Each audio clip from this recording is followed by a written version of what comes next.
Сандық сипаттама есебі. Сандық сипаттама есебінде қай жауап үлкен болады, сол жауап дұрыс болады. Енді бізде БЕА бұрышы мен СЕД бұрышын салыстыру керек болып тұр. БЕА бұрышы бізде оны суретте көріп тұрғандарыңыздай, ол белгілі 48 градус екені бұл жерде жазылып тұр, иә. Енді бізде тек белгісіз болып тұрғаны осы СЕД бұрышын біз қазір табамыз. Ол үшін қалай табамыз?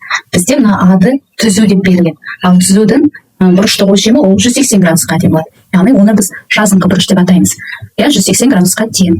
Енді СЕД бұрышын табу үшін біз осы жазыңқы бұрыштан белгілі 180 градус екен белгілі ғой. Содан біз азайту керекпіз. Мына бізде белгілі екі бұрыштың өлшемдерін азайтып тастаймыз. Яғни бізде 48 екен градус екені белгілі БЕА бұрышы және БЕЦ бұрышы 93 градус екені белгілі ғой. Соны азайтып тастаймыз.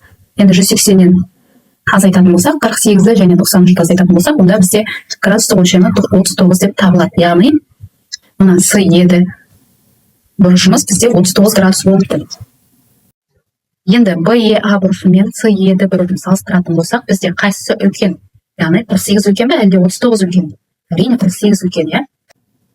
Енді сандық сипаттамада айттым, иә, қайсысы жауап үлкен болады, сол жауап дұрыс болады. Яғни БЕА бұрышы бізде дұрыс жауап ретінде қабылданады.